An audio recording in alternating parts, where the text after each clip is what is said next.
jogador que eu pondero que para a partida contra o Bolívar é de extrema importância duas questões, né?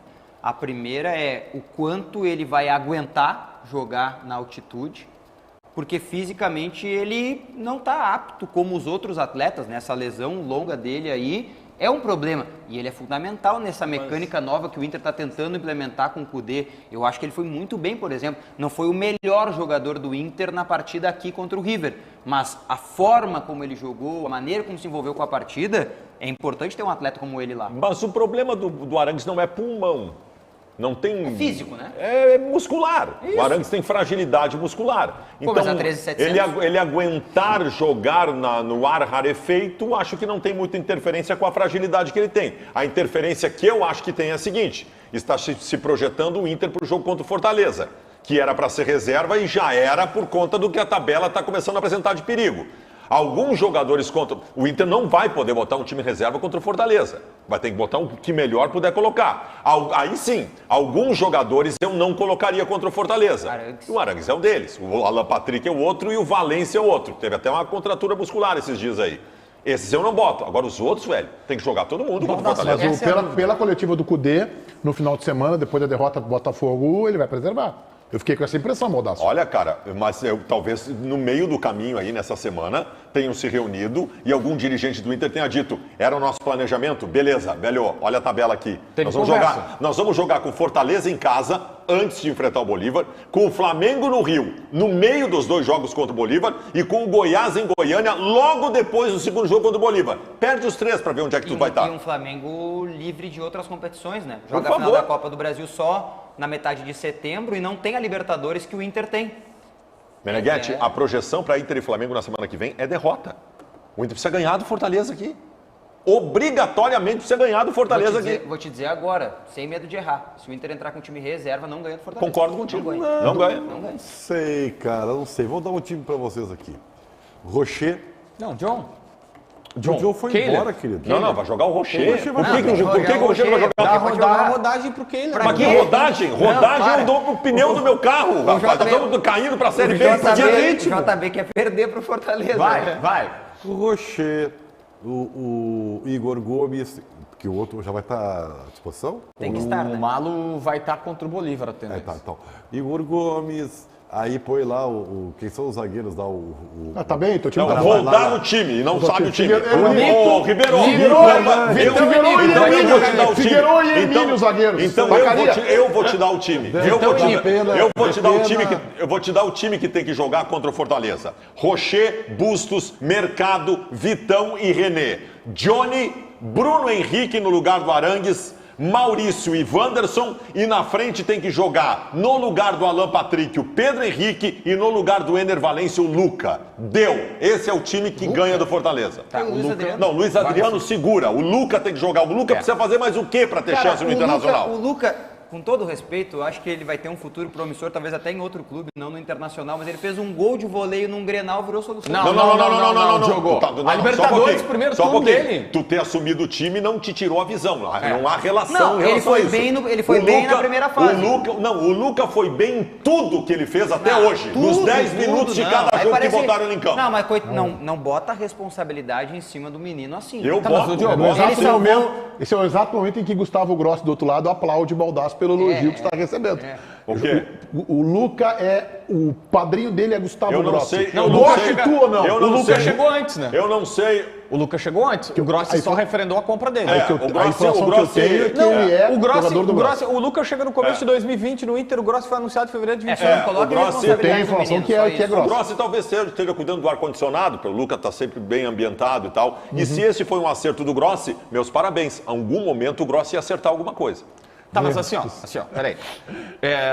Nós temos algumas coisas para colocar aqui. Primeiro, tem uma grande dúvida, que é qual time que o Inter vai colocar na altitude.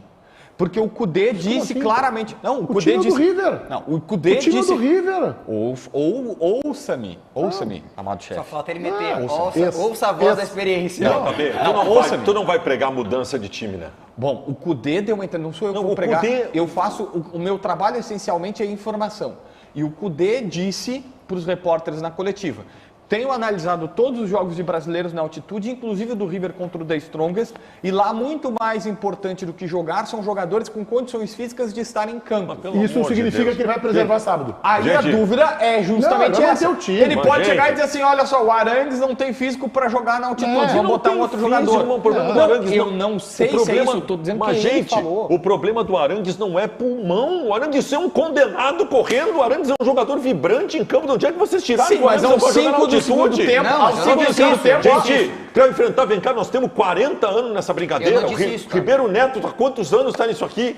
Nós já cobrimos 500 jogos da dupla Grenal na altitude e nós sabemos qual é a estratégia para inventar na altitude. Tu não muda o time, tu não muda a postura de ofensiva para defensiva, tu tem uma coisa para fazer para te preservar do ar rarefeito. Fazer a bola rolar. Fazer a bola rolar, preserva a bola, corre tu menos e faz a bola rolar mais. Valoriza os minutos de jogo. Agora o time é o time do River, cara. Tá bom, mas é que essa é a dúvida. Mas isso é não.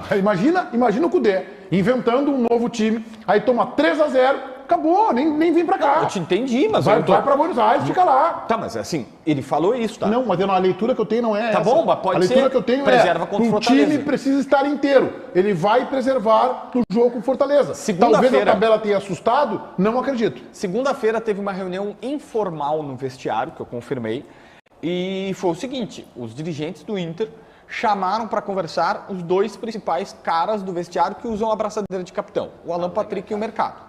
E nessa conversa, eles quiseram saber o seguinte, por que nós não estamos ganhando? Faz 7 rodadas, Baldasso, faz 7 rodadas que o Inter não ganha no Brasileiro. 7 rodadas é muita coisa, a última vitória foi com o Mano Menezes. Então o Inter disse assim, cara, nós estamos na 13ª colocação, são 6 pontos do Z4 e 7 do G6. Que eu nem estou falando mais em G4, é G6 para o Internacional sonhar com uma classificação, que é o que vai dar nesse campeonato, se é que vai dar. Então o Inter teve uma reunião. Agora, essa é a dúvida. Essa reunião ela vai ter qual resultado? Será que os caras vão dizer, não, nos bota a jogar agora no sábado e nós vamos jogar na terça também? Não, eu acho que não. Eu acho que, ao contrário do Baldasso, eu acho que ele vai colocar um time misto. Time misto, assim, ó, misto mesmo. Vai preservar, eu acho que Mercado não joga, talvez Vitão, embora seja jovem, René eu acho que não joga. O Mercado tá suspenso, né? Eu acho um erro. O Fortaleza é um bom time. Fortaleza é melhor que o Bolívar, tá? O Fortaleza, eu tô dizendo para vocês aí, o Fortaleza é melhor que o Bolívar. O Fortaleza vem de uma vitória retumbante contra o Santos no Campeonato Brasileiro, é bem treinado. Se brincar, perde em casa. O Fortaleza não está no campeonato melhor do que o Cuiabá, que ganhou do Inter, mas ele é melhor do que o Cuiabá. Então, em algum momento dentro do campeonato, ele pode se achar. Pro bem do Inter seria, inclusive, que ele não se achasse sábado, mas com reservas... Sabe o que eu sinto, Diogo? Uma mobilização do Inter extraordinária para a Libertadores. Tudo bem, só que assim... muito focado. Só que tá assim, muito focado na Libertadores. A mobilização é muito legal, ela é muito boa. Ontem Não, mesmo eu vi, o Grêmio estava muito mobilizado e não deu. Tô falando pelo que eu identifico conversando com fontes do Beira-Rio, que é Libertadores. Tudo bem, mas 13.700 a mobilização pode ir no chão e aí já era. Tu não precisa tirar nada dessa mobilização para ter uma atenção ao Campeonato Brasileiro também. Tá, mas a tua atenção é para quê? Que assim, eu não sou a minha atenção. Eu não acho que o Inter vai. Tem gente que está dizendo, olha a tabela, numa dessa a gente vai cair. Cara, o Inter não dá sinais, isso pode mudar, mas não dá sinais que é um time que vai brigar para não cair. O meu medo é justamente o seguinte: cai numa final de Libertadores. Chegou na final, perdeu a final. E aí, se tu não tá no G6, tu não joga Libertadores do próximo ano. Em 2021, o Inter ficou nessa de rebaixar o Grêmio e ajudou, colaborou no mínimo. Mas assim, quando viu, puxa vida, daí 2022 jogou a Sul-Americana. Esse é o meu medo. Tem que tentar um G6. Mas é óbvio, tem que ter eu estou fazendo um terrorismo deliberadamente por gosto. Porque eu quero que tenham medo da Série B. Porque em 2016 vinha o papo do... Tem tempo ainda, tem muito time pior do que a gente e deu no que deu. Mas é claro, eu quero uma vaga Libertadores.